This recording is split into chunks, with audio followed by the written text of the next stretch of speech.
Well, here we are. I am live tonight with weatherman extraordinaire. That's what I'm calling you, Roger Hill.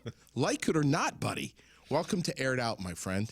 Hey, it's fun to be here. Thanks very much, JD. It is an absolute honor to have you in here. You are one of those folks I've had on my list here for a long time. Honestly, have we not been talking about this for over a year now, about having you on? It's true. It's true. You've got quite the neat little setup here, my friend. Isn't this cool? It's very professional. You have a massive, massive following of everybody. Listen, everybody knows who Roger Hill is, and I'm going to tell you how. One of the reasons why I know. Who that?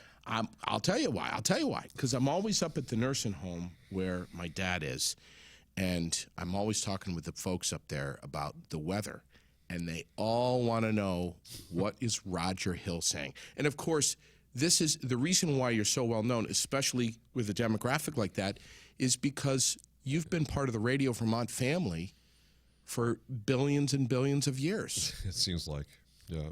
So part of WDEV, WLVB, WCVT. Right. You were part of WEXP, DEV AM and FM, 101 The One, which is CVT. You're one of the busiest guys I've ever known. Oh, I do. I work like a 60 to 80 hour week. I know you do. That's why I'm so honored to have you here. Well, I appreciate that. It's crazy. It's not so much that I'm big on what it is I do or whatever. It's just that the weather takes a lot of time up here at 45 North latitude, where you're halfway between the North Pole and the equator, and the weather systems are zooming in and zooming out. And yeah, they are. The weather doesn't change every day here. It changes every 6 hours. Now, what would you do, Roger Hill, from Worcester, Vermont? And we're going to talk about Worcester in a little bit. But what would you do? My fair town. If you were not a weatherman? Ooh, something environmental that has to do with the out-of-door earth sciences is my shtick. I think maybe secondarily to weather, I've always been interested in, because I grew up in California, earthquakes, seismology. I had a couple of sort of brief buddies that I knew that were a couple of them from Caltech when I worked at the LA forecast office there, and really learned a little bit about it. But I always had an inkling, been through some pretty big earthquakes out west. And so seismology, volcanology, that kind of thing. I just love I love nature, and I love the natural world. And I've always been very much turned on by the natural world. I'm not as big a people person, and I know some people might think that I'm a great people. Probably not, but I don't know, because of my forecast. But I do try to psychologically think about, when I write a forecast, what do people really want? And it comes through experience, like everybody, like everything else. Right. And when you say, what do people really want, you being a Vermonter, you know so well what Vermonters are thinking about. And an example of that is when you're going to listen to a forecast from Roger Hill on the Radio Vermont group, you're going to get information not about just is it going to rain, and if so, what time is it going to start, but also the best days to hay your field. Yep. The best time, and I'm thinking off the cuff here, to get your snow tires on. Yep. Take them off. To take them off. What's the travel like in the morning versus the afternoon? When do I go to the store to pick this up? Keep Muddy going. back roads, springtime. Muddy back roads, yes. When do why does the plow not come to my house? Oh, man. And because it has to go to get the school buses out of the way, because God knows we don't want to see a school bus flipped over on its, with kids in it, right? It flipped over on its side or whatever. That's the scariest thing. And so I do a lot of school forecasting, things like that, because these are critical elements. But all these things tie in. Okay, living here in Vermont, where the weather is basically funky. Well, it's in your face. Yes. There's no avoiding it. It's True. not like you're living in the mall. Like, okay, I grew up in Southern California, where the weather, it's really, you could ignore the weather. Until the Santa Ana hits, and then your house burns down due to the wildfire, right? Of course. Or the El Nino, whips in 3 or 4 frontal systems and causes massive flooding in Big Tahunga Canyon, and it washes out. So I've been through all of this. I've seen it all. And I got kicked around in the National Weather Service quite a bit in various stations in different parts of the country. Yeah. So I learned a lot from Did you that. work for NOAA? I did. I worked for the LC. I worked for NOAA for about 12 years total, 10 years in one stint, and I kind of tracked all over the country. So I started in Kansas City. I got hired on as a little GS4 or GS6 forecaster aide, where I basically, at that time, all we had was teletypes. This is before computers, so I'm kind of dated. I'm an old fart. But that experience was actually way better than anything you could be taught in college, and experiential learning. Yeah, and it's not being taught today. It's just not being taught today. I know, and it's a real shame because people who have experience have a lot to teach other people who don't have that experience. And that's why I think older people have more wisdom, obviously. Sure. I'm just thinking here off the top of my head. But let me cover my National Weather Service career, just so people please. Okay, so I'm a Californian. I'm originally, I was born and raised in Southern California. My dad was an aerospace engineer. And so we kind of, he would have a job he worked on the Gemini project. He worked on the Apollo missions. He was a rocket engine tester, okay? His job was to fire up the big Saturn V rocket engines, and also the ones that, where we used to get into major arguments back in the 60s about the ICBM missiles. And, well, he used to test those things too. And, of course, they were nukes. And so growing up in a family of, kind of like All in the Family, we used to have these massive fights in our house constantly about nuclear rockets, and Dad, you're working on these this is bad, blah blah blah. Young and idealistic, lefty suburban kids, you might say, in Southern California. But no, my dad worked all over the place, and so I had to change schools a lot, and I didn't really care for that. But you sort of gain experience even in that kind of department, and how people treat you because you're new. You know what an FNG is, right? No. What is an FNG? All right. FNG is a fucking new guy. Okay. So is that what you were at NOAA? Well, everybody's new at some point. Yes. So, but in the Army, I was in the military as well for 3 years. I'm joined up and got my Army training. And I'm taking notes here. I was a fucking new guy, FNG. Okay. So no, in Vietnam, it's a classic thing. Basically, where awesome. An Army, somebody comes in who's not experienced versus the people who have been in the bush experienced. And I was not in Vietnam, but I was very close. I was in 25th Infantry Division in Hawaii, Schofield Barracks. They had just come back from Vietnam at that point. And but I learned my craft. I learned my trade, which was basically sending up weather balloons pre-computers, when we used to have to do everything hand-plotted. And basically Kentucky windage for artillery rounds, the 105s, the 155 howitzers, including the ones that, the first to the 8th at the time, and I think it still is probably, was nuclear tipped. So they had actually nuclear artillery. So very, very serious. They want these things to land where they're supposed to, supposedly to kill the enemy, right? Okay, so my job was basically to send up weather balloons in sugarcane fields in Schofield Barracks, Hawaii. But these weather balloons, by the way, go up twice a day all over the world. The World Meteorological Organization does these same weather balloons. But our job was to make sure the artillery, data acquisition, to make sure the artillery could shoot around and have it land where it should land for the purposes of killing the enemy. So that was part of one of my jobs. But when I got out of the Army, I used that information, that experience, and then built on that.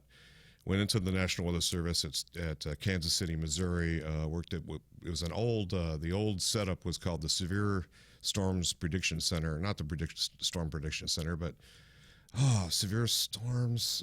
I've forgotten the name of it. Anyways, it's something like that. It's an old defunct division where they moved to Oklahoma City from Kansas City, Missouri, to Oklahoma City, Oklahoma. And it's basically, these folks, all they do, they're the best at forecasting severe thunderstorms and tornadoes. And they're the ones who put out the tornado watch boxes, the tornado severe thunderstorm watch boxes. And they generate this product from the National Weather Service out there in Oklahoma City, now the Storm Prediction Center. Well, I was working with those folks when they were in Kansas City. And it's the same thing. Just a little before I was there, Dr. Fujita, who's a very famous meteorologist, EF 1, 2, 3, 4, 5 is basically the Fujita scale. He was there before that. I kind of missed him, but after That Kansas is City, cool as yeah, hell. it was very cool. I enjoyed that. After Kansas City, I went back to LA because that's kind of where my roots were. I got a little bit like, I don't know if I want to hang out here. So I worked at the LA Forecast Office. LA Forecast Office, because it's adjacent to Hollywood, had all these movie stars coming through. For example, what's the name of that? Pat Sajak. Yeah, Wheel of Fortune. Wheel of Fortune, right? Well, he used to be a weatherman for KNBC. He used to come in every day, and I used to brief him when I was on shift. And I got to know him back before he was spinning a wheel, and he's very famous for Isn't that now. that cool? So he was a kind of a rip and read, not quite meteorologist, but a weather broadcaster, you might say. So LA Forecast Office. Then I wanted to kind of move up my career ladder. I envisioned myself to stay in the government and do work for the National Weather Service, which has a variety of jobs, forecasting and non-forecasting. So my next move was to get a higher GS level, GS 7, GS 8, was to go to Great Falls, Montana, and they had a position open there, and it was to set up weather balloons. Well, I had tons of experience, so I got hired right away. Boom. And believe it or not, I enjoyed my Great Falls, Montana experience. It was a blast. I learned a lot of new things about Arctic cold fronts and crazy. You think the weather changes in Vermont? Oh, my God. Really? Montana's crazy. Much more in your face even than in Vermont. What they have is temperature changes that are just amazing, where the temperatures go up and down at much more drastic and more extreme than what we see around here. And that old station about Mark Twain, if you don't like the weather, wait a minute. Yes. That was actually coined in like the Dakotas and Minnesota, where the weather changes a lot more than it does even in Vermont. Red Skelton tried to pick up that line for California, too. Yeah. Well, there's that famous saying in San Francisco that Mark Twain said that I never spent a colder winter than a summer in San Francisco. And there's a lot of truth to that. Before we move off of the weather balloons, please tell me that you have seen the movie The Aeronauts. I have not. Roger. Sounds like it's on the list. You must. It's about the first ever weather balloon that went up. Oh, wow. With two people. It's a true story. Yeah. And they went up so high. I probably sent 1,000 of them up. That is But they're so huge. cool. I mean, they could fill up. They're like pretty giant when you fill them with either helium or hydrogen. We used to have to fill them with hydrogen. And we're losing helium now at like a helium's- crazy rate. Helium's going. It's becoming scarce. What do you mine for it, right? It's deep in the earth, as far as I know. Maybe two compounds together. I'm not quite sure. Yeah. I'm not up on the chemistry of that, Yeah. but I was just chatting with the folks over at Rubber Bubbles. I heard that it's they were just telling me. I mean, the price of balloons is getting higher and higher interesting because of helium. Yeah. So I mean, and some of the car dealerships aren't using helium anymore. Have you noticed? to put the balloons that track the PR. Yeah. Interesting. Yeah. Yeah. So hydrogen though comes in the canisters and whatnot. It's very dangerous. Obviously, it's explosive. Sure. And you have to ground yourself, and you make sure when you're touching the balloon and you're tying the balloon off, and you weigh it off. Basically, you weigh the certain weights that pulls up the radio sound. Right. It has to be weighted off at a precise, exact amount, because that helium, that upward vertical motion of the balloon, has to be exactly what is prescribed to have everything work right and to have a really good model, a Raywin sounding of the atmosphere. Yeah. So releasing a balloon is not as easy as you think it is. For example, a lot of first timers, maybe fucking new guys, I don't know. Yeah. FNGs, they come in there thinking they can release a weather balloon in a particular wind situation, and it's a lot more difficult. And I remember wrapping up some balloons, the radiosondes going around telephone poles and telephone lines and, wires and things like that. So it's really tricky. But needless to say, trying to do it in a Chinook wind at around 40 knots, I've done that before at Great Falls. So were you able to, you had some kind of GPS thing on so you knew where it was going to come down? Oh, yeah. Basically, you have a lot of cool equipment that then locks onto the radiosonde, but you got to get on it. So you basically have two people, or you have a timer system where you hit a button and it tells you got to release that balloon. So you release the big balloon up and you have this long, string or cord that goes on for maybe 50, 100, 75 yards, and then hits a parachute, and then it's a parachute that will open when the balloon bursts. Wow. And then at the bottom part of that is the radiosonde, the equipment itself, and that's what transmits temperature, pressure, humidity, temperature, pressure, humidity, and then we have to plot that information. And now they've got computers that do that, but way back in the day when I was first working in the Army, and a good portion of the early part of the National Weather Service, all that stuff was done by hand. And you had to be really special to do this because you had to cut these temperature levels as just papers coming out of this thing called the Q5. And it rolls out really slowly, but you have a pencil and you're cutting that and you're transcribing temperature, dew point depression, and then the level of the barometric pressure, how high you are in the atmosphere. So you start out low, so you have higher pressure. As you go higher in the atmosphere, you have lower pressure, it gets lower, lower, lower, lower. So this thing used to go to about 10 millibars, and the balloon burst, it's up around 100,000 feet. The balloon gets about the size of a 3-story building, and it bursts. Yeah. Because it gets really thin. It's neoprene rubber. And then what ends up happening is the radiosonde falls back to Earth, and a parachute opens up, and as it falls back to Earth, I don't know what the percentage is, but people find them in their old farmer finds them in a field or on a tree.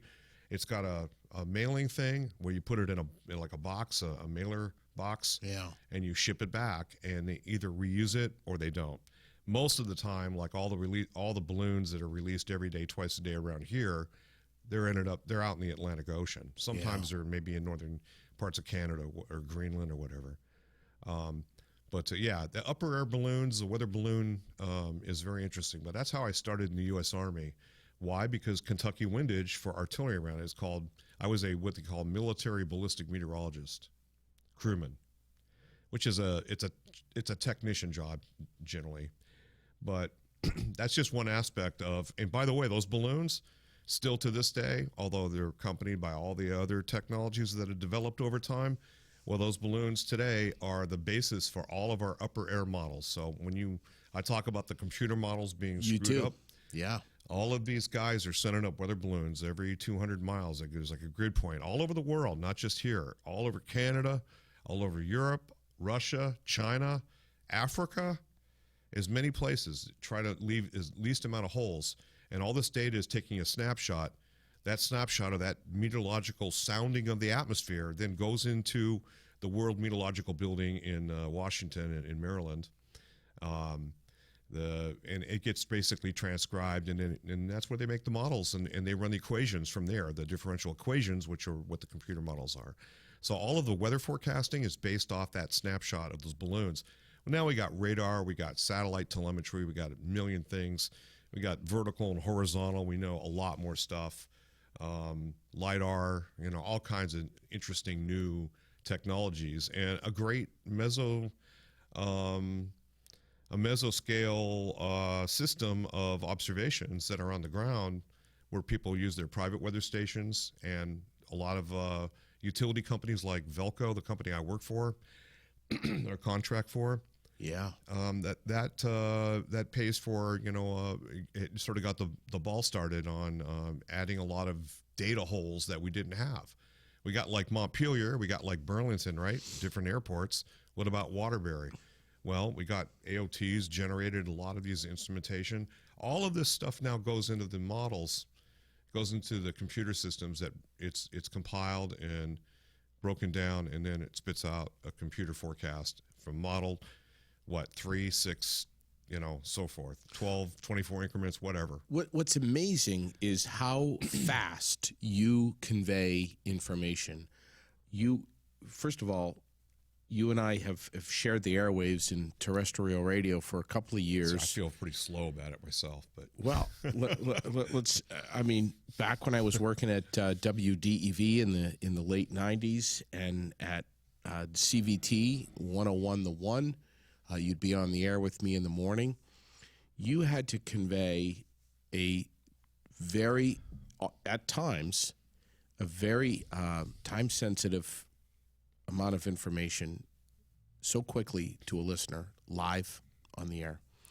And when the shit was hitting the fan, you know, whether it was Irene, whether it was a snowstorm, it was, you know, whether we're going to talk about Irene here in a second, and wait until you hear some of the stories that Roger's going to share on that. But the weather can change so quickly, and it's not just the listener that's depending on you, but it's also the utilities, it's the school systems, it's the school buses, everything.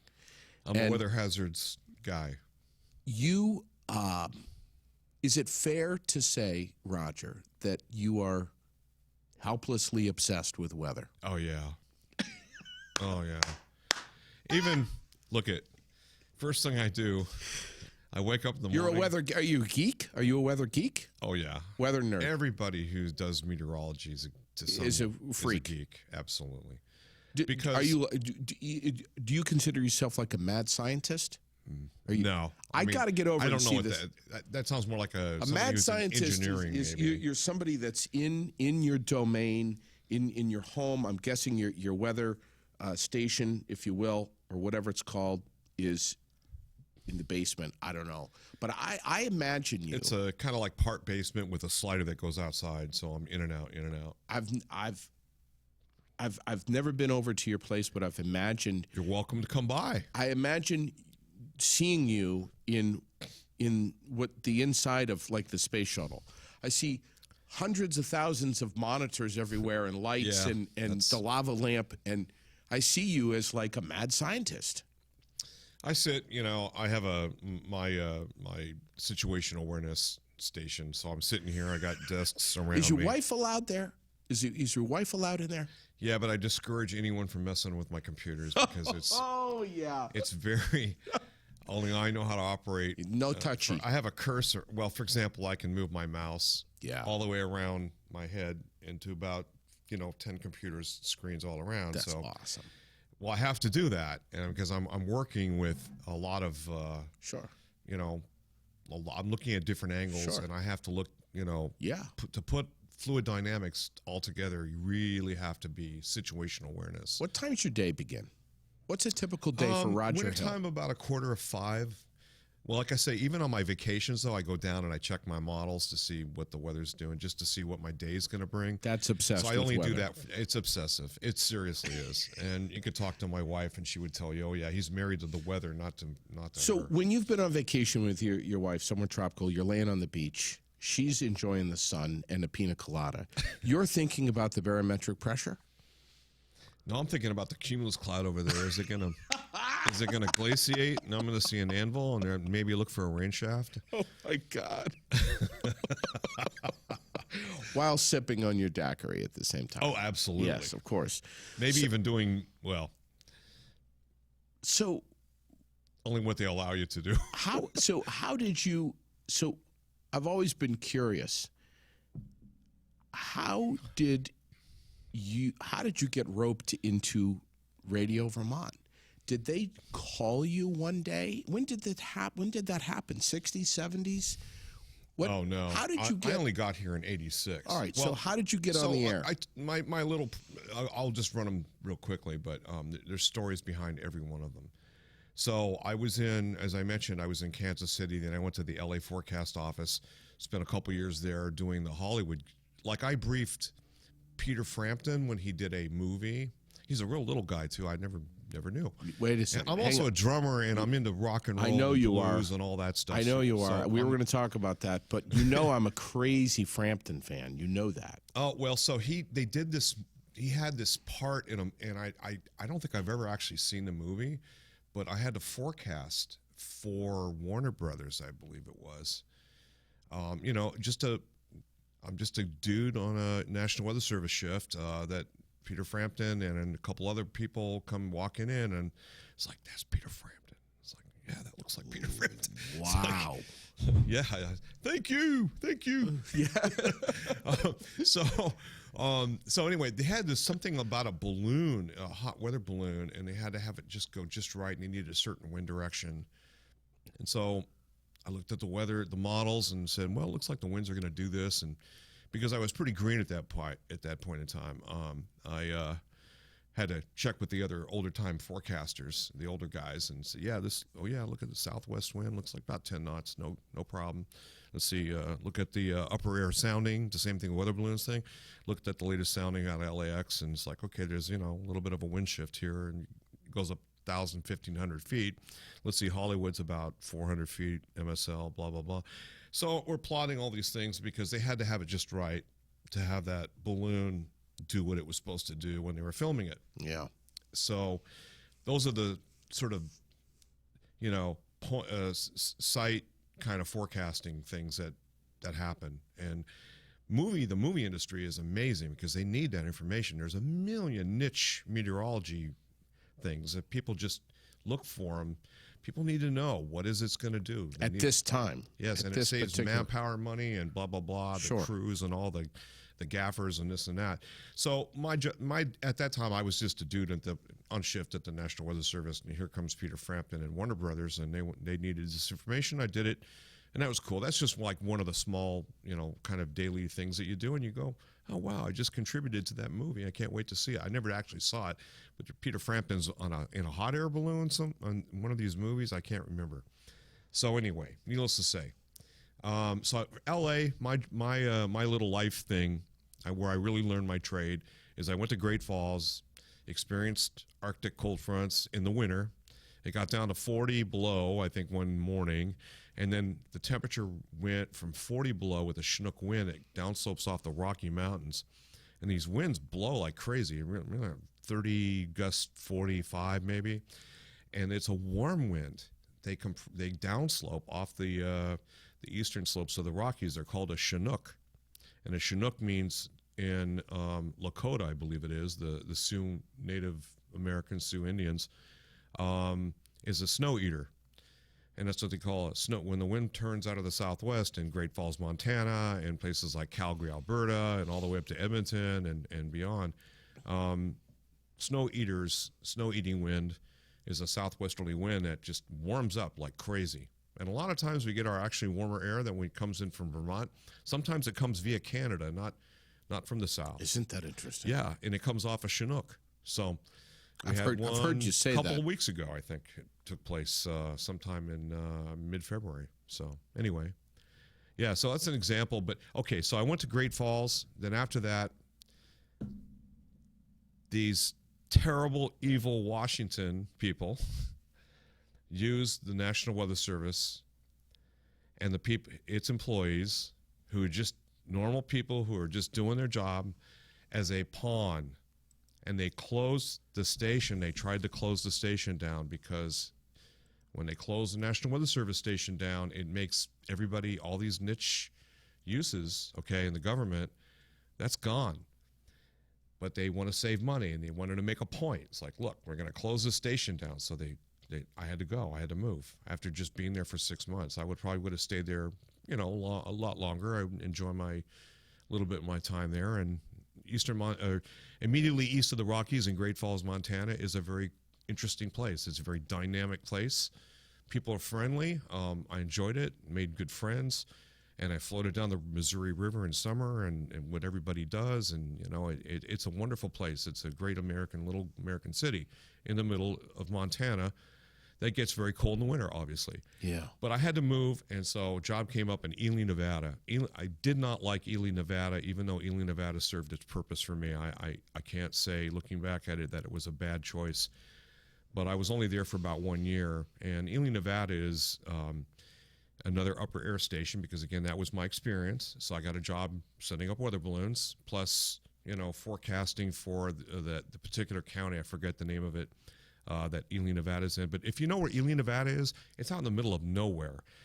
Meanwhile, I'm a young, not quite raging hormones guy. There's not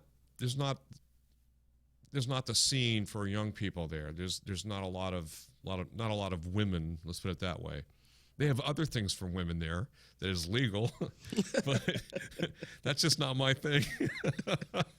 So consequently, so Ely, Nevada, I was there for a while, and the most interesting thing that happened to me in Ely, Nevada, was they have a lot of weird UFOs. Oh, okay. Yeah. Hell yeah. Okay. This is before Area 51 was even Area 51. Now, where is Area 51? That's up right up at... maybe 150 miles southwest of Ely. Hold on. Southwest. Okay, yeah, got Ely is like, if you looked at the map of Nevada, it's kind of like it's oblong. It's sort of shaped California, the California side, and then the sort of north-south border along Utah, right? So Ely's right near Utah, near the Utah border. And for example, if you break your car down, well, you got to get your parts from either Salt Lake or Las Vegas or Reno, and it might get in here in 3 or 4 days. Okay? Wow. Yeah. I mean, Ely is way out in the middle. And it may not be as bad now, but it's also kind of stark.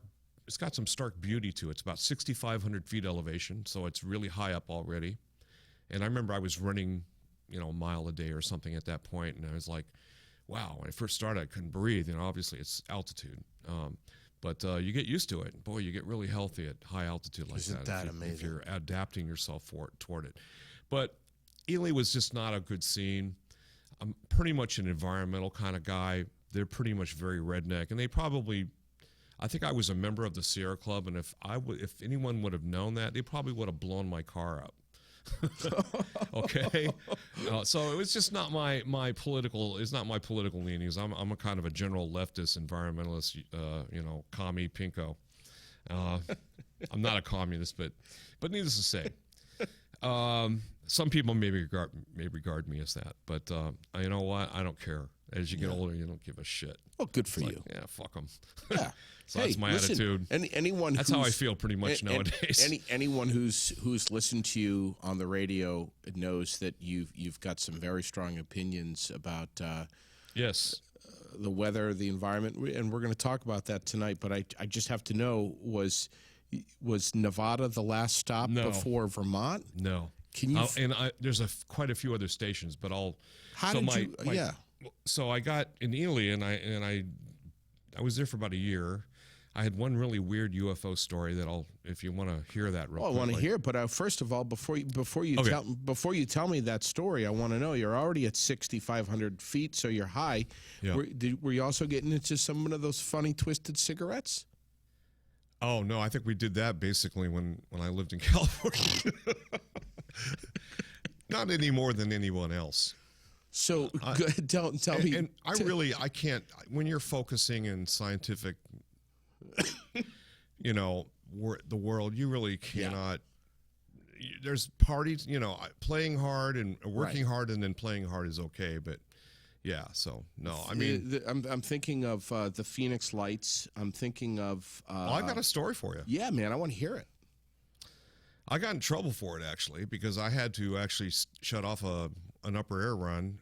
It made 500 millibars, which is the legal shutoff, but I should have kept it running. But so in Ely, Nevada, it's a small station. There's only like 7-8 people that work there.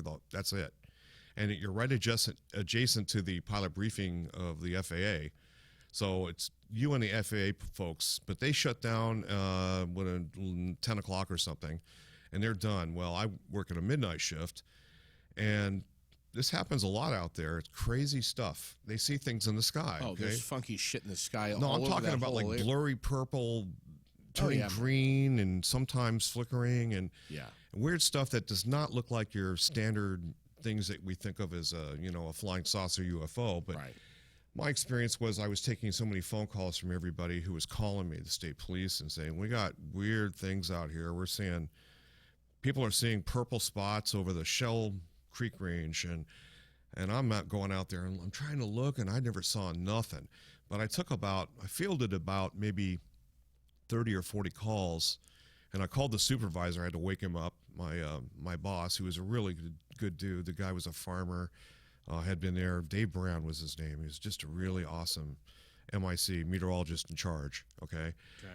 So So I had to terminate the upper air run to keep answering the phone. I couldn't do the job, which, again, you had to cut the levels, and it was very tedious work, and you're all by yourself. Somebody comes in, I think, at 5 o'clock in the morning to help you. But it was about 2, 3 in the morning. So I'm blowing up the balloon, and I'm thinking to myself, this is really spooky. I'm getting all these reports about UFOs. I'm the only one here. I'm at Ely Airport, which is way north of town. It's about 5 miles out of town. And I started to get a little bit spooked out, and I thought, geez, am I going to get abducted? Well, no, it wasn't that bad, but it was a little bit of a freaky night. And I'm not... I'm one that I look at things and I can explain it scientifically. I don't go off the deep end like in the UFO thing, up till that point. Whoa. And basically, there were so many calls which I never saw physically with my own 2 eyes. But I'm out in this middle of the airport. There's no lights. You can see the stars like it's unbelievable. You're at 6,500 feet. Okay, it's like being in the high desert or whatever, and you have better night sky vision than anybody could possibly have because there's no light pollution, right? Yeah. So I'm not seeing what all these people are seeing, but I fielded so many phone calls. But I terminated the upper air run for that, and I got basically said no. The Western region, which is out of Salt Lake City, they were not happy with that. They were not happy with Dave Brown. Dave Brown, my MIC, protected me. So that's one little story, but that happens a lot in Nevada. There's some really spooky, weird things that happen. What is it? So let me throw. Is it alien? I don't know. Possibly. Is it military? Let me throw a few towns. Area 51. Okay. Watch this: West Topsom, Groton, Corinth, Orange. What in the hell is going on up in the sky above those towns? Orange County. I have been hearing, first of all, I live out that way. Before I even moved out there, I had people telling me, oh, man, keep an eye on the sky. You're going to see some funky shit up there. Huh. And they were right. That area, and there was, I was on my motorcycle one summer night and saw a red light that I was heading east on Route 25. Towards Bradford, and had a red light in the sky, and it was just hovering there, and it would quickly drop really fast, and then it would hover there, and then it would come back up really fast. That's weird. And then it would fly, like within seconds, it would fly right or left. Yeah. North or south. Well, you know about the Tic Tac and all the Navy film and all that, the military released, they had the operations going off the coast of California, and you know about that? No. Oh, you'll have to Google that on. I'm gonna write. What is it? What is it? Tic Tac, U.S. Navy.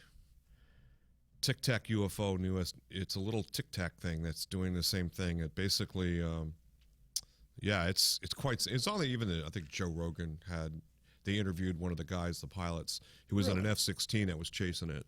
And they got it on the camera film, so this is not BS. You bet I'm Googling that. Oh, yeah, no, it's about one of the better sightings recently. Here's the crazy thing is... But these things happen all the time now. I was telling Sherilyn about this that night. I'm like, I'm not, like a overly superstitious person, but this really freaked me out. And I was telling her about it. I'm like, you wouldn't believe what I just saw on my motorcycle.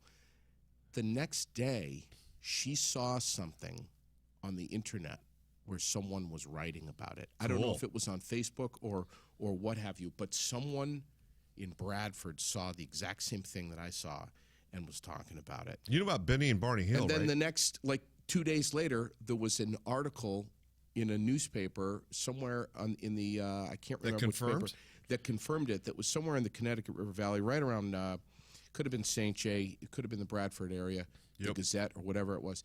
And they were talking about the same red light that I saw. But what were you just asking me? Well, in New Hampshire, one of the more famous UFO abductions and sightings, or what it was, the Benny and Barney Hill episode. You know about that? No. Benny and Barney Hill, where a couple come driving late at night from Montreal. They cut across the Northeast Kingdom, as I recall, and they were cutting through, I think it's Dixville Notch. Okay. And they kept seeing what you were seeing, some weird, like a star, brighter than a star. Yeah. And then it got spookier.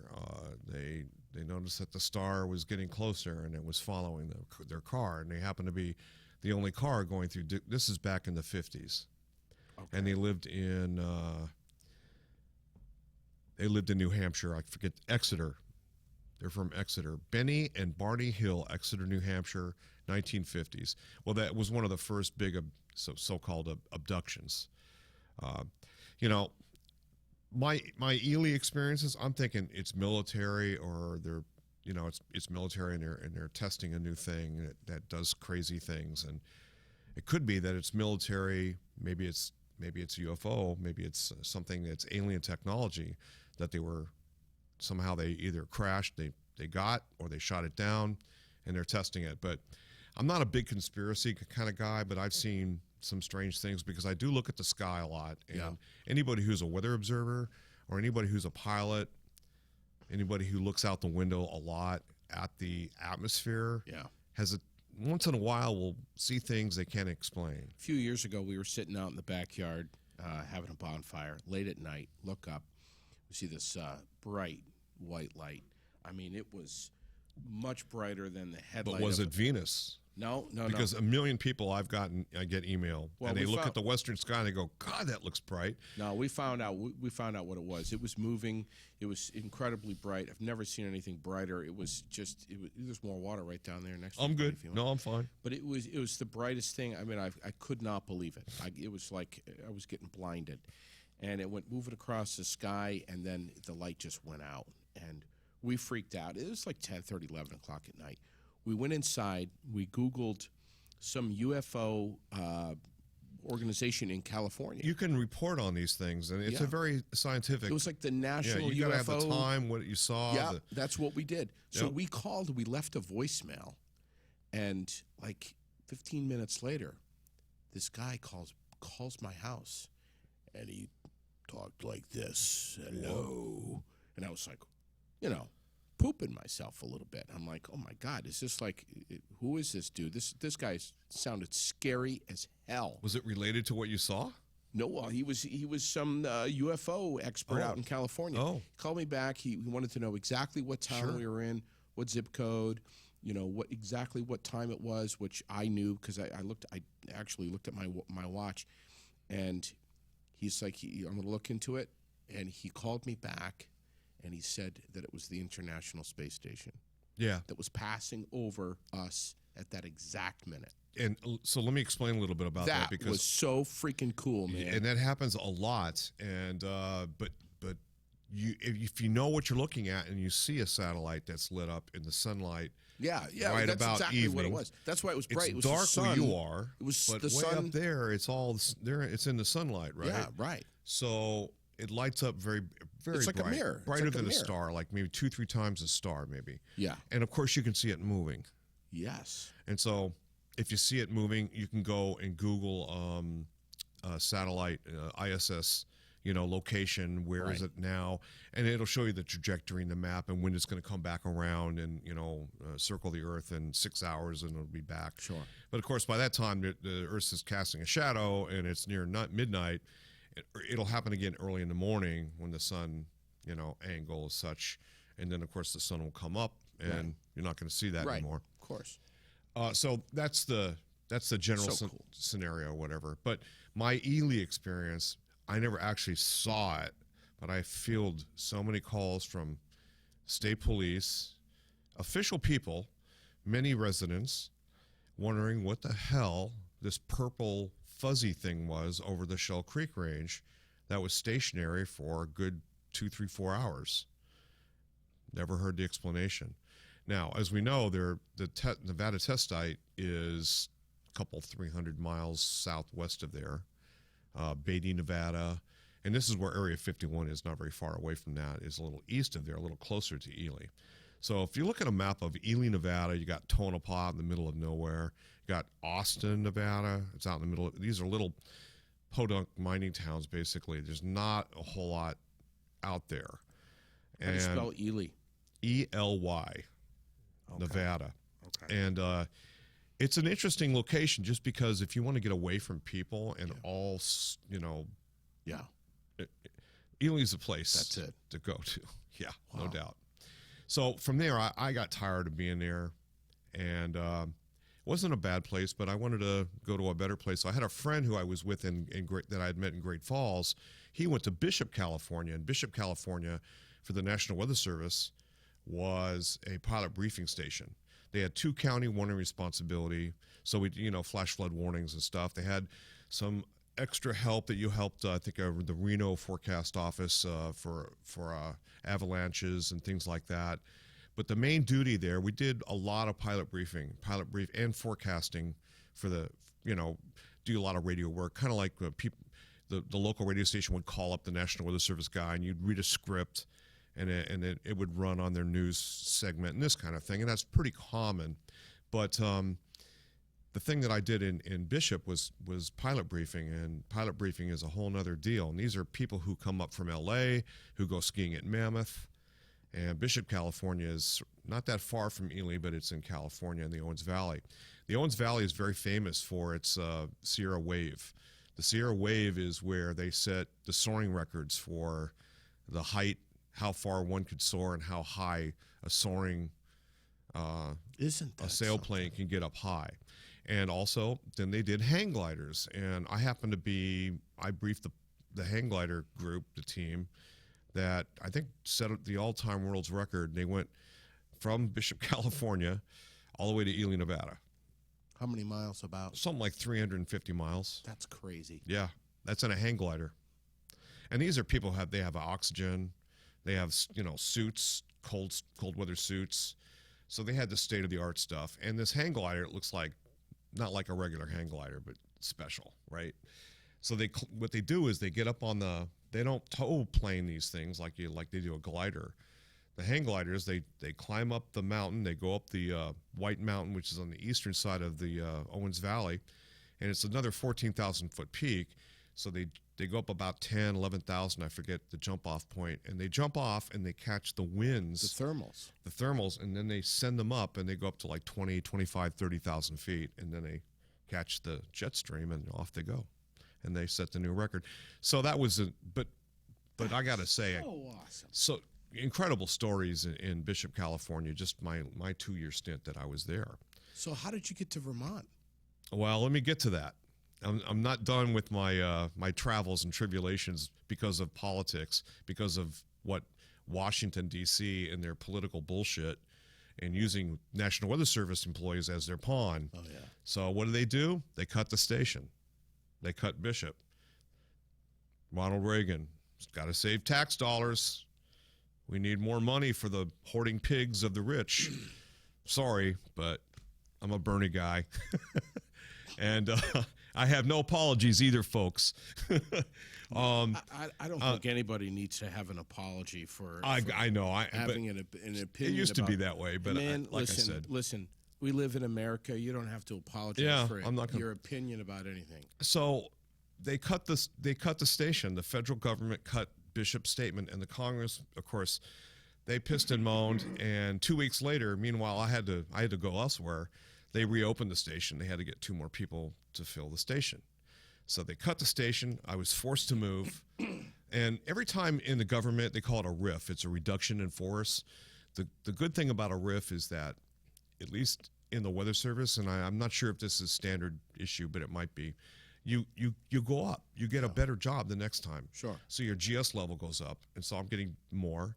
So where did I go? I said, okay, I want to try the East Coast, and I want to go to, there was an opening at Cape Hatteras, North Carolina. So from Bishop, I went to Cape Hatteras, North Carolina. I became severe weather focal point and radar focal point out there. And we were operating the old WSR 57 radars, which go out about 320 kilometers or 280 kilometers. I forget now. Anyway, it covers a good part of the Gulf Stream, and out east, across off the eastern seaboard, the Gulf Stream, where before it goes kind of out to a little bit further out to sea, you get massive thunderstorms, all the time, every day, constantly over the Gulf Stream off North Carolina. Oh yeah. And of course, being a weather guy, part of our duties was to plot these things. So I had to plot these thunderstorms all the time, even when during the warm season they're out there and they're over North Carolina and tornadoes and this and that. But when they're out over in the wintertime, when it's cold out over the Gulf Stream, it's like summer again, and it's or spring, and you see all sorts of tornadic type thunderstorms. So you could really hone in your severe weather abilities with radar. And I got very good at what I did, and I could see tornadic thunderstorms, I could see multi-cell thunderstorms, I could see, pulse severe thunderstorms. What goes up must come down. And I got very good at in my severe weather, even in the wintertime when I was working at Cape Hatteras, North Carolina, because you have this sort of playground of thunderstorms out to sea. About 6 miles out to sea, the water temperature is like 82. And boy, in the wintertime when it's cold and that water temperature is 82, you get tremendous convection. And so that, and working the WSR 57, which is 1957, old technology, would break down all the time, but it was a great radar. You could go out there in linear and in Lin mode, you could check out all kinds of stuff. And this is before we had Doppler radar. Okay, Doppler came in the 80s. But I was prior to that. This is prior to that. I have a lot of old time experience on old technology, but I was really good at what I did. And then Doppler radar came into the great. So I moved to Cape Hatteras, spent about 2 years there. No women. It's there's not a good thing for a single guy, right? Just not. It's not very great. Getting back to Bishop, I was in a band called it was Sandy and the High Country, and it was a top-notch band, and we won all the Battle of the Bands. And because it was a station that didn't have a midnight shift, it was awesome because you could work a early morning, get off at 3 o'clock, and I could play drums in a band that night. Come back in the early morning, it was doable, So I was gigging a lot, and it was wonderful. So I was doing the things I most love, which is partly music and art and that kind of thing, and then also doing the science side. And I think it's a nice balance, actually. And I was very lucky to be able to do that. But I had to move because Ronald Reagan was elected, and he cut the damn station. And when he cut the station, it forced me to go to Cape Hatteras. So what did I do? I accumulated more experience, this time in another field, in the maritime field, in the marine field. We just have to forecast for the fishing fleet out, put up gale warnings and this kind of thing. Plus all the military bases up and down the eastern seaboard there. And also the ground off of Cape Hatteras, this is where a lot of the storms are birthed, the nor'easters that come up the coast and affect New England. Of course. So I'm just seeing the early staging area for the big storms that move up into the northeast U.S. So I got really good at all that as well. And then I decided after 2 years, I bid on, there was an opening in Albany, New York. And so I went to the National Weather Service in Albany, New York. No way. Yep. And didn't do pilot briefing, did upper air because it was my experience, again, allowed me to get that job. And I was what they call a met tech. Okay, I wasn't a meteorologist, but I was a technician. But the people who were meteorologists would teach me. They were, you want to do the TAFs, you want to do the, because I learned a lot, and they would trust me. And so I did a lot of their jobs for them. I got really good at doing their job because I was bored. I was like, geez, I'm here all night. I might as well learn something, blah, blah, blah. So that was kind of my ideas. And so I was kind of self-taught, never had a full bachelor's degree in meteorology, okay? But I learned things outside of the system that put me way ahead of others who are going the typical school route. Now, if I were to do it again, I would never do that again because, a college degree is really important, bachelor of science, and if you can add to that a master's or a doctorate, you'll get to places way quicker than the kind of route that I took. But the route that I took was the School of Hard Knocks. And the School of Hard Knocks, what doesn't kill you will make you stronger. Yes. So here I am. Okay, so Albany, New York, I met my wife. She was down there from Schenectady, originally from Montpelier. She was working for Knowles Atomic Laboratory because she was a mechanical engineer. And I met my wife. We decided to go back to Vermont. She's from Montpelier. So And you've been in I Worcester. moved to Marshfield. Marshfield. And just cold ending. I'm out of the federal government, and I got to find a niche. So I developed my niche. My first company that I developed was called Whether or Not, WX or Not. Well, if you look at Whether or Not now, it was bought up by another company out in the Midwest somewhere, but I don't know if it's still surviving. But needless to say, that trade name was mine that I developed, and there was a stint where I decided to go back to the National Weather Service, so I got a job at Burlington, but I worked as a hydrometeorological technician, and that's not quite doing it for me. I wanted to forecast, and their responsibility is, no, these guys over here who have the degrees are going to do all the forecasting. Sure. You're just a piece of shit. Yeah. You're just a data acquisition tech, right? So I said, see ya. I know I'm better than that. Yeah. I'm doing my own thing. See you later. Was that the start of Wuthering Heights? That's right. In Worcester. In Worcester. And I moved from Marshfield to Worcester so I could access I-89 to get to Burlington. It was a little bit bad. And I wanted 10 acres, and my wife had a state job. So we're all, so it worked out for me. And if it wasn't for basically having a family member, a spouse, being able to support me, there's no way I would have been able to do the things I do. My man, but I've been anyway. I've been in radio for 30 years, and I can't even tell you how many times I have been told that the number one reason why people listen to the radio is weather. Oh. They want their weather. They want the news. They want the it's weather. A part of our but data. music is not even secondary. Weather is so critical because it's how we plan our day. It's true. It's very true. And there's so many niches. So basically, so I moved to Vermont, Whether or Not, then I went back to the National Weather Service, decided, nah, it's not for me, shift work and all that. Yeah. Even though I like to call my National Weather Service colleagues at Burlington are awesome. They have some really good people working there. Everybody that I worked with was hardworking. Yeah. But this is at a time when, if you work for the government, you're some kind of slouch. You're just getting along and just waiting for your retirement. Sure. That's not how most people in the government are. Most people are very, very good-hearted people, and they want to indulge in. They really think highly of their job, like everybody does, I think. Yeah. But because of that, they want to do really well. And that's my experience working in NOAA, National Weather Service. People are tip-top. Very few people are the kind of people that you hear about the political side. The government, they're just going to give you the crappy thing. So when somebody runs down the National Weather Service, I was in the National Weather Service. Yeah. Don't do that shit. These people are hardworking. They're working night and day. They're putting out tornado warnings to save your life. Yeah. How dare you? Yeah. Right. That's how I felt. Yeah. So I really am very protective of my colleagues in NOAA. That's how I feel about it. Have you ever flown? Have you ever been in an airplane that has? I'm going to fire a couple of questions at you.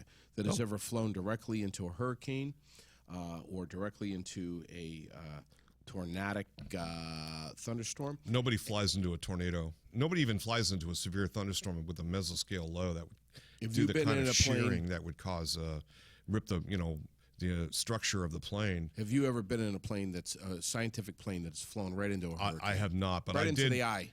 I have been with a couple different people who that's one of their jobs was to fly out of Florida to hurricane hunters. Do you want to? Oh, I'd love to do that. Sure, I would do. Crazy bastard. Let me tell you the crazy. You want to hear the most crazy thing? When I was at Cape Hatteras, we were working with NASA, and it was a project with NASA, and they were flying F-16s, I think it was. Might have been F-15s. As fast as they could. No, right into thunderstorms for lightning, for a study of lightning, for basically lightning strikes and how it affects the planes and whatnot. And so me being on the WSR-57, I was talking to the F-16, the NASA groups, and guiding them So they shoot a heading and basically try to find the best thunderstorm over the Gulf Stream out of Norfolk, okay? Yeah. So I'm talking to these NASA guys out of Norfolk. Well, they said, hey, do you want to go on the space shuttle? And I said, what? and me and this other guy, Gene Aker, we signed up to go on the space shuttle. Okay, remember Krista McAuliffe? Yes. Well, guess what? I could have been in that slot. I don't know. That was about the Discovery. Well, I don't know. I was on a list of 300 or 400 people that volunteered to go on as a scientific tech person, and they would have had to train me, but I was on the list. That's the closest I got. But I thought that was trivia. Wow. Anyway, that kind of stuff is most definitely very, very cool. That is unbelievable. Yeah. I'm just trying to find something that I saw earlier today about space flight. I do space flight. Richard Branson, Virgin Galactic, is now.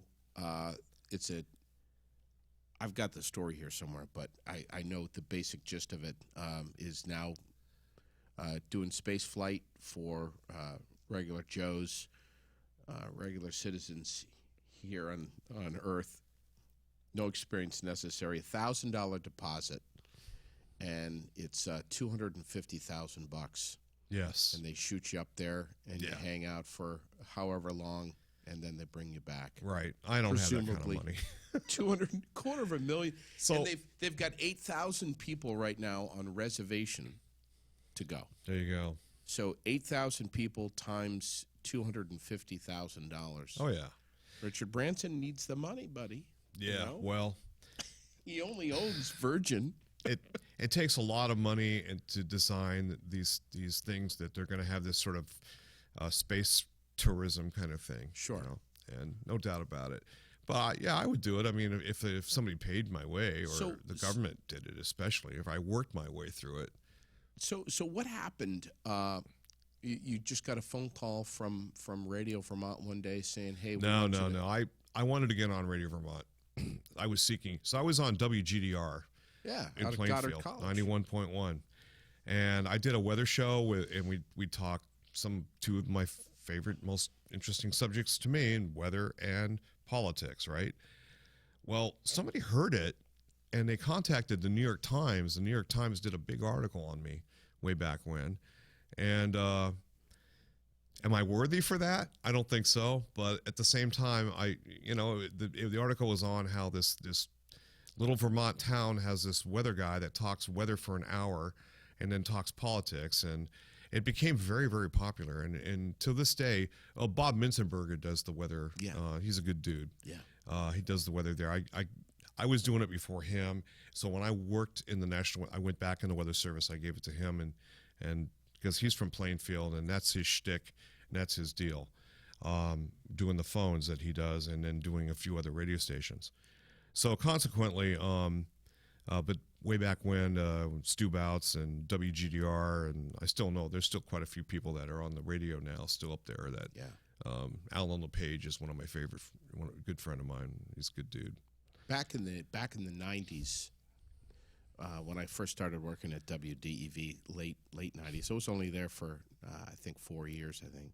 But I remember you came out of one of the studios, maybe it was the mezzanine, and I remember I had just started there. I didn't know you, but Ken Squire came around the corner, and you see, he said, he pointed at you, and he said, "You see that guy right there?" And I had no idea who you were. He said, "You see that guy right there?" And I said, "Yeah." And he says, "We're fucked without him." Oh, jeez. And I was like, who is? He didn't even tell me who you were. He just made it clear that they were fucked without you. Listen, you are such an important part of. I don't think that's true, Ken. Roger, listen. People sit around and wait for the Roger Hill forecast of 4:30. I'm very humbled. I'm very humbled. And they know when you're going to come on WDEV. They know when you're going to come on CVT. I know. I hear this. And they wait. I am not worthy. I am not worthy. I'm not worthy. Okay? Listen. I'm just a dude that does the weather. This is weather is so important for so many different reasons, especially up here. It's our livelihood up in New England. People, I have spoken with people who are literally will not get out of their car until they've heard you do your forecast because it's so important. If they're planning parties and boating trips and camping and hiking and hunting and all 4 seasons. And it is imperative that they get accurate information. People have to catch their Roger Hill forecast. That's the way it is, my man. It's thank you, everyone. it's a little weird from my angle, as you might expect, because all I do is I'm a worker bee, okay? I'm just a worker bee. I'm just trying to get the information out there. But yeah, when you have the Irenes and the big storms, it steps up on a higher levels of seriousness. Storms that stick out in your mind that you will forever, for the rest of your life, remember here in Vermont. 1998, the ice storm. Yeah. Irene. Are those the 2 big ones? Is there a third one we can add? It happened in 2011, just before Irene, was May 27th. That killed Barry. The thunderstorm training episode was one of the more hysterical weather episodes that I think I've seen anywhere in my life. Look what happened in Barry. Yeah. There were certain isolated communities that were so impacted by that May But you're thinking storm. of the water that fell out of the sky that then went into the rivers and streams and things. I was dealing with the fact that each one of those thunderstorms were rotating meso-rotation. Yeah. And they could have dropped a tornado at any time. Yeah. This was before Irene. Just before Irene. It was May 27th. I will never forget the date. I remember well. We had a tornado watch out, and the tornado watch expired. And typically when it's happening is the way these things develop, you get mesoscale thunderstorms with rotating thunderstorms. What do you say to people that say, Roger, well, you can't have a tornado in Vermont? We have about 2 a year typically. Okay. And tornadoes are the sexy thing. The downburst, the microburst storms, we have a lot of them all summer long. And I called you at home one night when Sherilyn and I saw what you just described, and it looked like a huge ass tornado. It was fractus, though. What was that called? It was a fractocumulus that looked like a tornado. You called it a fake tornado. It was a fake tornado. It wasn't a vortex spinning, but it was a column of clouds that had that look, but probably was only there for 10, 15, 20 seconds, and then it probably changed up. Yeah, but I got it on video. I remember you sent it to me. I sent it to you. Scared the crap out of me. I think I showed you my modest too, the underhangings of the anvil. You know what's what's amazing? Bubbly kind of things. You when we were on the phone together, you went onto your computer and you were looking at it. Yeah. At that very minute. Yeah. At that cloud, you could see the cloud I was talking about, and it was quarter of a mile from my house. If it was a real tornado, I would have saw the structure of this thunderstorm cell. With a lot of the how it's shaped and how the echo looks on radar. And then if I could use my technology and raise the radar beam a little bit and look at the radar scan and see how it looked, then I could have determined it was a real tornado. But it wasn't. That storm had moved on by, and what you were seeing was the leftover and the pieces. But it was typically tornadoes, if you're going to have them, they're on the southwest side. They're not on the front part of a thunderstorm, which we call the gust front. But we have people, we have Vermonters that are every summer barns, roofs getting ripped off of barns, and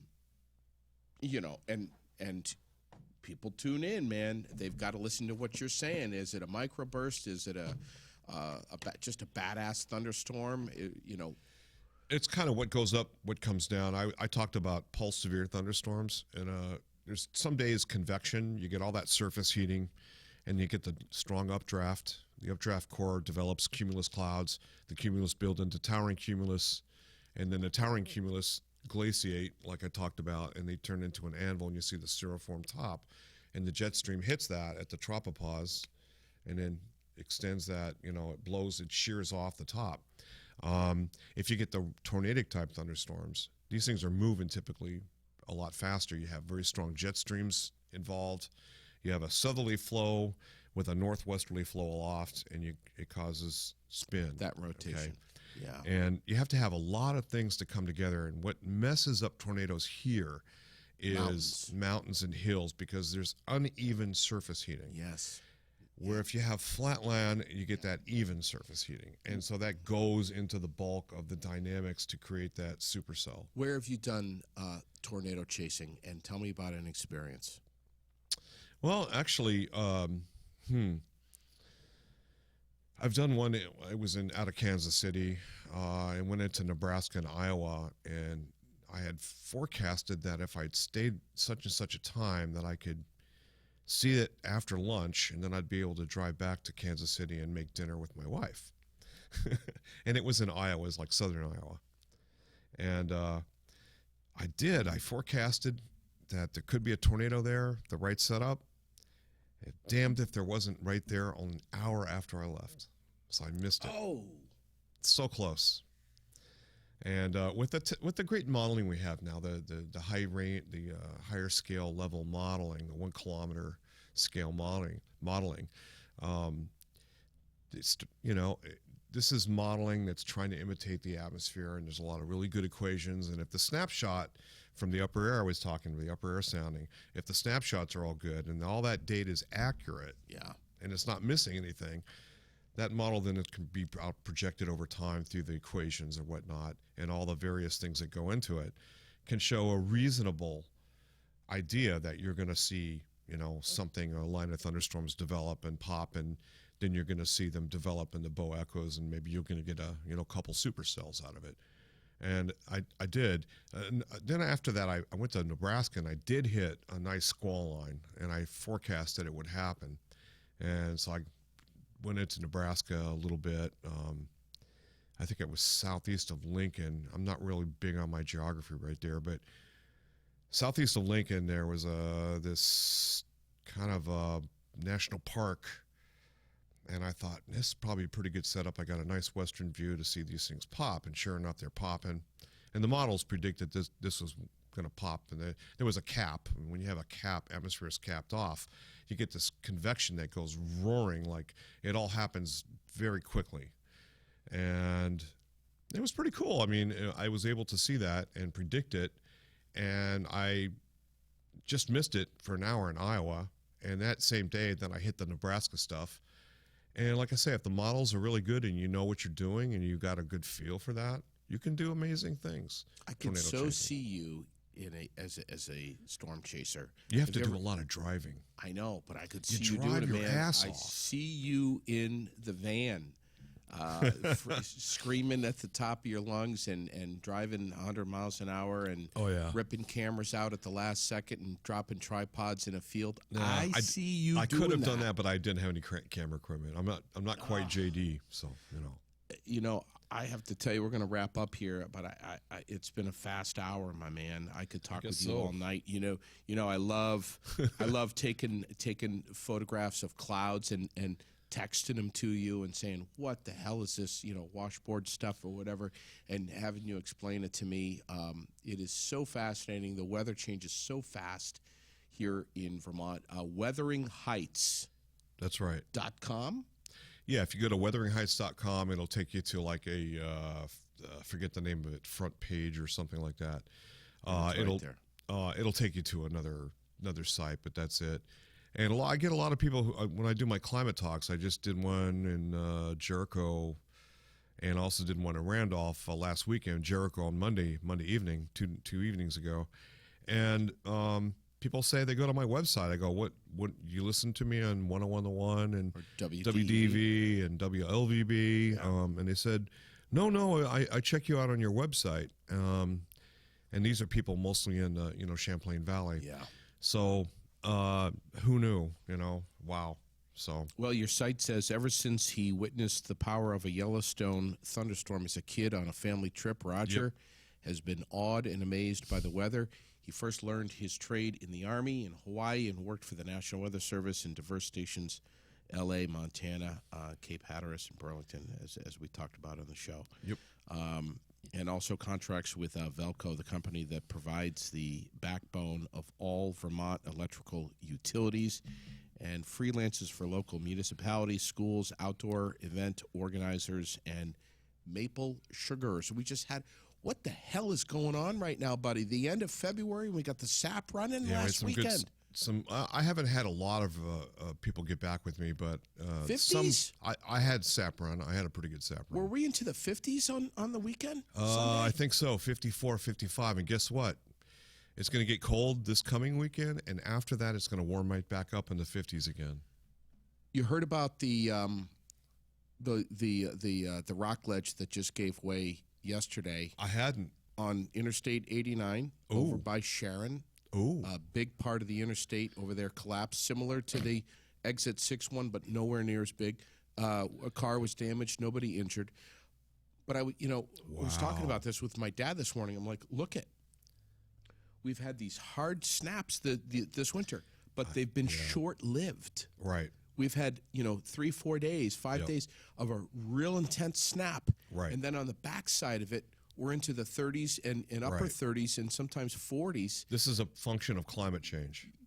Okay. Well, that's what I was going to ask you, because last winter, look at how we had and in past years, we've had a snap in January, February that will last a week or longer, where it's daytime high of 5, nighttime low 20, 25 below, but it would go for a long time.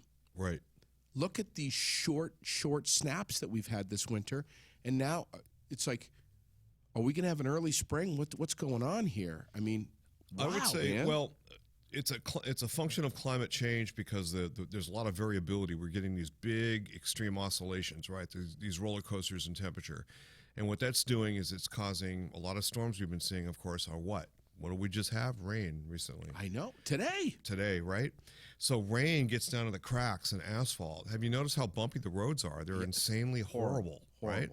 Why is that? What's the function behind that? Well, it's because of our freeze-thaw cycles are like on steroids. Yes. And that water then freezes, and then it serves like as a wedge. Sure. And then it thaws, and then things get loose and freeze thaw. Pretty soon, pieces of those rocks are now ready to fall off, and it's the same function exactly as to why we have frost heaves on our roads right now. Right, so it's really crazy. Not surprised about this. Not surprised.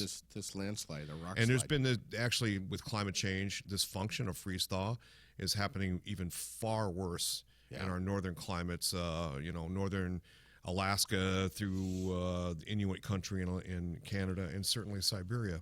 Sometimes you get so worked up about politicians and what's going on. I have no use for them with regard to a lot of things, but when it comes to climate change or the naysayers, it is all you can do to not drop some F-bombs live on the air. You get red hot, Roger Hill, and you know it.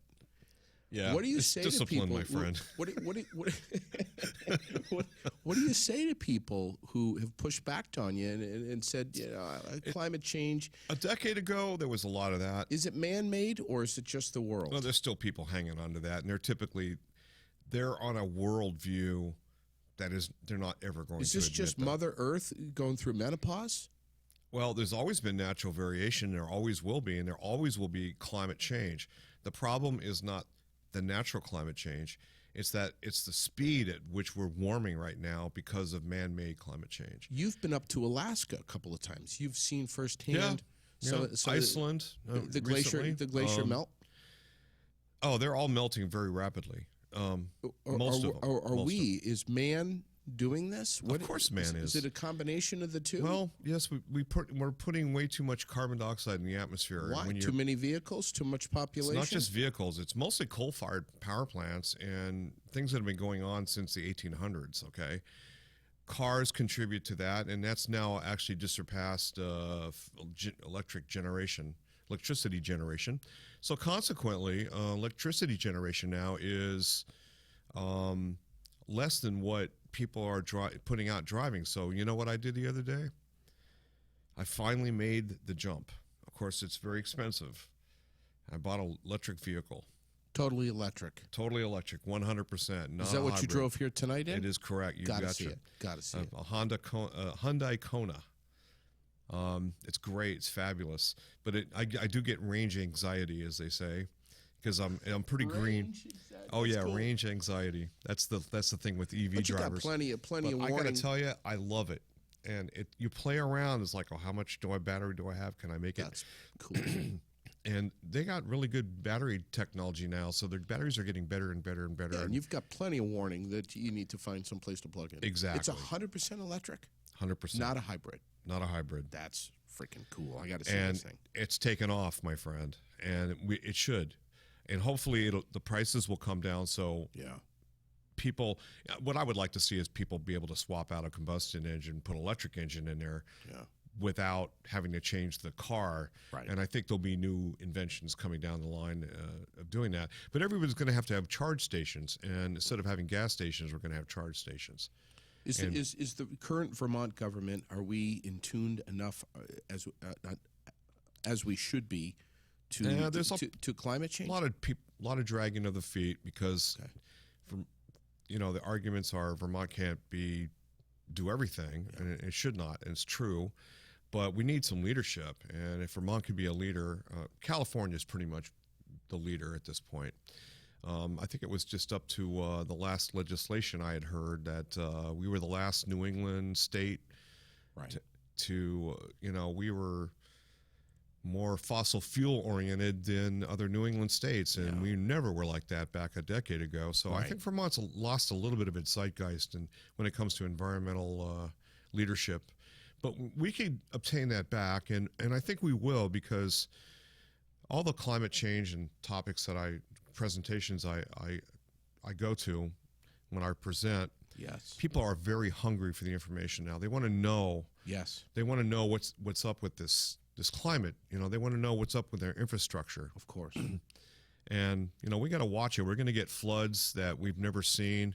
We're going to see snowstorms that will take barns down. Now, is that this we've never seen. Is this also the El Nino shit? That's part of a natural variation. El Nino, Southern Oscillation, La Nina. Yeah. That has a lot less ramifications for us here locally, but other parts of the planet it really does affect.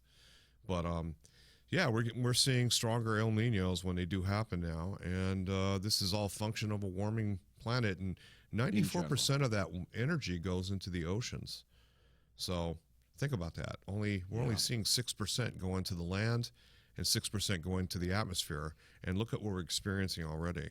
Yeah. And as we warm up, we're going to see crazier and crazier weather. The real issue, just cutting to the chase, and is what's going on in the Arctic, and the Arctic sea ice is melting bad, and as it melts out, it releases much more energy into the jet stream and changes up the jet stream, and that's what's causing our weirder weather, and that's what's causing extreme weather around the world. When's your next talk on climate change that you're going to be opening to the public? Oh boy, I don't have anything. Do you post it up on Wuthering Heights? I keep changing them up, so I don't have anything up there. I could get a PDF file, but without a lot of explanation where I'm discussing it probably wouldn't be worth it. Okay. But basically, I do talks about once every 3 or 4 months. Okay. But I've been doing a couple very recently, and I'll probably update. So sometime over the summer, I suspect I'll be doing a talk. Would you let me know? I'd love to do I will. I'd love to. If I don't know if this studio could hold show you the graphics as I do them. Yeah. I mean, I'd be happy to do that as well. But we could do an abbreviated portion. I get pretty technical on it. Some of my talks are a couple hours, an hour and a half. Yeah. And by the time, the average layman, after about an hour of all this graphs and stuff, they're like, okay, that's enough for me. But amazingly, nobody really walks out. They still, they want to know. There's a lot of hunger for climate change. And being a Vermonter, we're on the cutting edge here, and I'm just hoping our politicians know that. The next yes, so, and we're right on the edge of some change. And even on a world level, excuse me, and on a national level right now, our politics, we might be going into a very different a much more happy place trying to combat climate change from where we're coming from. I think people are coming up the ranks very quickly now. So, one favor to ask of you: this coming summer, when the shit hits the fan, and we're going to get a wicked, bad afternoon of storms, hail, damaging winds. Would you call me maybe the day before or a few hours before and let me come to your weather studio so that when the shit hits the fan, I can watch I would be happy. all come down with you. I would love that. We have especially a storm that you can, like a group of thunderstorms or a squall line where you can really, be able to track. They're fun. People go out chasing, this kind of thing. So that'd be so awesome, man. Absolutely. Please stay in touch with me, and man, I would just love to have you back on here at any Happy point. to come back. Got to say thank you so much to another new presenting sponsor, AeroMed Essentials, out of Montpelier, out of Hanover, and in the Berlin Mall. Lauren Andrews, great lady. And I cannot wait to have her on the show. I'll give you a big heads up on that, but we're going to be talking about CBD and what a huge umbrella that industry is now. AeroMed Essentials, our presenting sponsor. Jason Gauthier, Gauthier's Quality Grounds and Maintenance, Project Independence, Wright Electric. These are all folks that have supported me and made this podcast very possible, and I appreciate it so much. Make sure to like, to comment, to subscribe. If you have any comments or ideas, no matter what they are, we want to hear from you right here on YouTube. So please not only subscribe, but post up some comments and share away. Tell your friends about it. I love having guests on like this guy right here, Roger Hill. Thank you again, sir. Oh, my pleasure, JD. And it's a great thing that you got going, and more power to you, my friend. Thank you, buddy. Come back soon. In the meanwhile, have a great rest of your evening. Thanks to Central Vermont Television, CVTV, 723.org. It's where we are in Barrie tonight. Tony Campos, of course, the main man behind that, and Billy, my producer, who was just on with me the other night. Get to know Billy. Go back and watch the Monday night podcast here on Aired Out with Billy. Have a great rest of your evening. God bless, and we will catch you next week.